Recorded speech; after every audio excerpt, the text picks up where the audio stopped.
Hey BLs, welcome back to making a 2D side-scrolling platformer in GameMaker Studio. Today I don't have a lot new to add to this. I will rather do some fixes, some optimizing of the code. I have been working on some different downloadable engines you can easily implement into your games. And well, now I think I would try to... I based the engines off of this, or some of them I did, and then I have optimized them in there to work in other ways, and now I have then optimized this code to work as well as the other code. It's an iterative process, but so don't have a lot of new things. I have some changes. There was some errors with slopes, not a lot, but there was some. You will see now I will not flip out when I'm standing in gaps like this. And yeah, everything works a little better. Also, there was actually errors with the moving platforms. I didn't see it because it was an error in the vertical platform, but that is optimized as well now. Yeah, you can still not see it here, but they was there. They were there. There's, however, an error with the GUI I can see, which I need to fix still. Yeah, I will fix that now. Good, and now the GUI works fine. So that's one more thing that I fixed in this episode, the fixer episode. I have made some changes to the onStick script. I have made some changes to the getSlopeInclination script. I have changed solid place. I have changed object transition a little. Added a failsafe there. Not a big change in any way. Not groundbreaking in any way.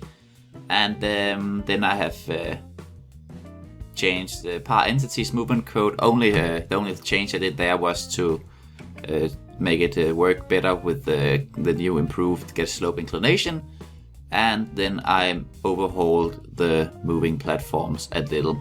So why not just right into it? Well, we can start in Object Global Controller in the beginning step, our window code here. To fix the GUI thing, I simply set the GUI to be the width port and the height port, so that they will fit the screen like that. Alternatively, you can set it to the view size, which will make it scale to the view instead. Some might want that, so that's an opportunity also. However, then the power-up didn't work, and if you wanted to fix that, then you would need to change your draw GUI event to use the display get GUI width and display get GUI height. But you could easily do that by setting, like, you have GUI W and GUI H here as some local variables or some temporary variables, and then instead of having view W port, you could simply just set it to GUI width here, for example, and all the way through where it's needed. And then it will draw it up in the corner. Now I didn't change the text. I will do that also for this edit, but then they will draw at the right place. So changes in the GUI, draw player HUD, and then we change the text, boom, boom, boom, draw text. That's because we wanted to change these as well. And then it should work. I'll leave this in because this will also work using the GUI width and GUI height variables here. Will also work when we change it back to not scaling the GUI with the view, but using the width, the viewport instead. So now it works. As you can see here, the counter is at the right place, and everything is as it should be. And then we just change this back to port, and it will still work it will still work, as you can see here. Very small, but up in the corner you can see that the counter is at the right place in the right size. But that was a small happening there. I had some actually fixes I had made before this. So if we save once and then go to unstick script, I've changed it so you have like an extra argument. You have this max repeats. It is optional, so you don't have to use it. But if you're using this argument, then it will stop after a specific amount of repeats iterations, so that it will not check for thousands and thousands of pixels. It is not counting how many pixels away you're going, rather it's counting how many iterations happens in this loop. So if you have like checks 4 directions here, and you wanted to check 10 pixels, then you would have to say 40 repeats here, because then you have 10 times 4 directions. Then I changed get slope inclination. I changed it back into checking both in front of you and behind you. So slight changes in the code where I will check both positively in 4 pixels in front of me and 4 pixels behind me. And then it will just take the mean of this again, and nothing new other than that. And then I have like if the result is bigger than 3, if the step is bigger than 3, then it will return 3000. And that's simply because that makes an easy way to check if the steps are too steep to walk. Of course, you might want to change these things in your own game. This seems to work well in most platformers, but nothing suits everyone.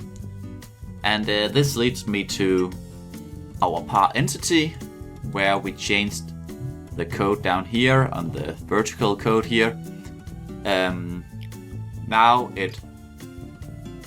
because it gets this new one, then it gets if the slope is less than or is bigger than 8 or is 8, and that will make sure and less than or equals to 2, and that will make sure that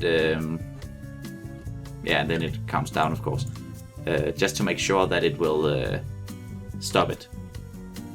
Actually, not too interesting things here, but change is great and makes it work way better. Then I had object transition here, where I added a failsafe right here. And the failsafe is simply that if surface does not exist, if neither of the 2 surfaces we are using does not exist, and if we haven't already went to the next room, then we will go to the next room and destroy this transition object. And what that means is we simply skip the transition.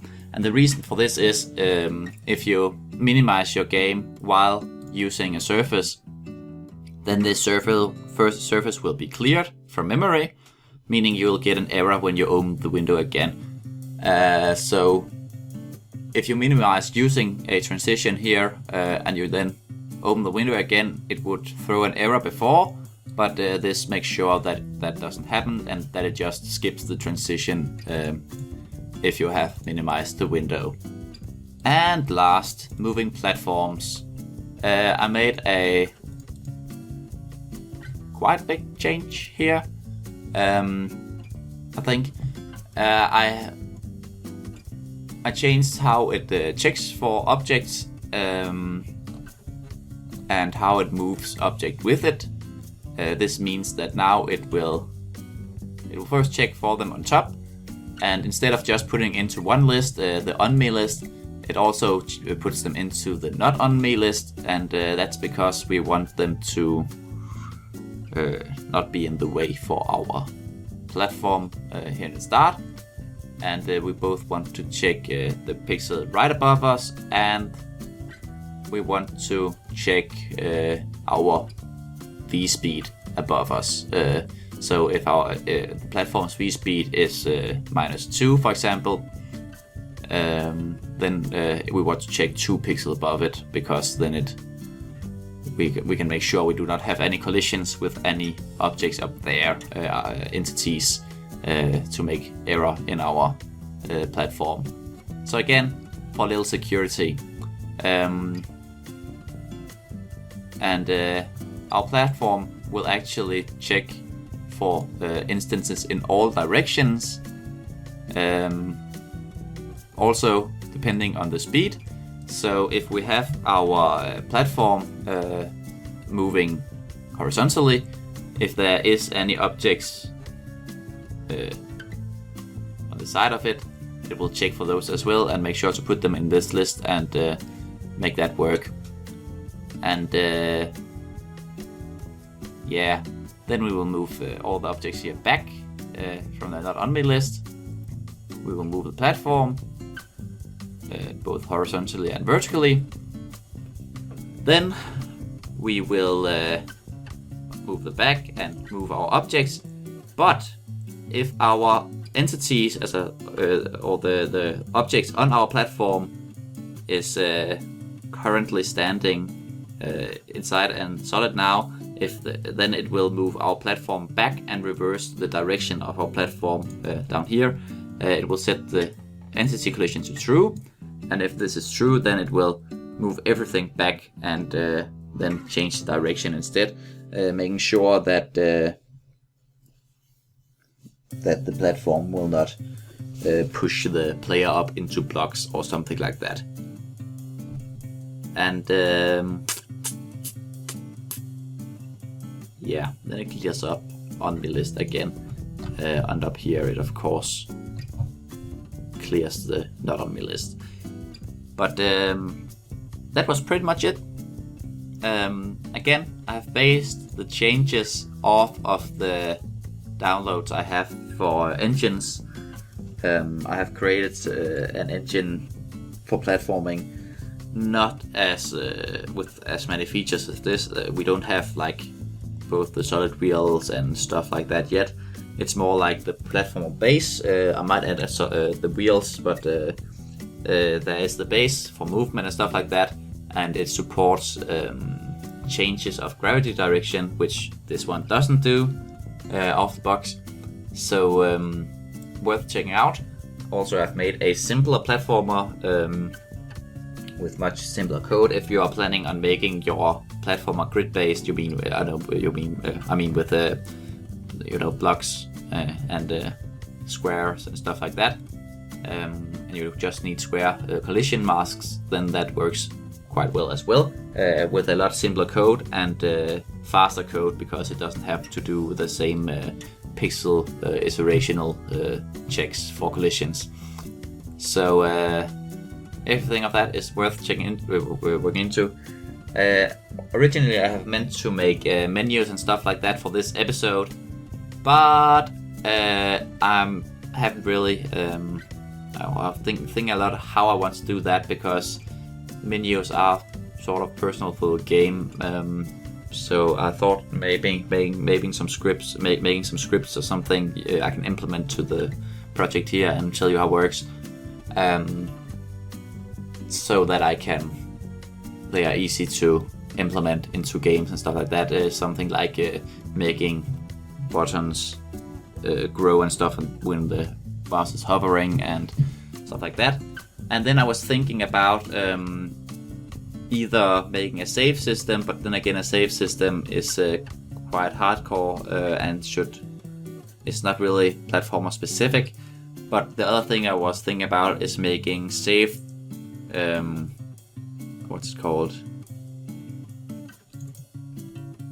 saved persistent rooms, meaning that if you that you have rooms working like they are persistent, so you can exit them again and enter them again and play the game where you left from, but you can also reset them without too much trouble. I think I should be able to do that, so I think that and menus are something I will work on for next time. But that was all. I hope you have enjoyed this video. I'll see you next time.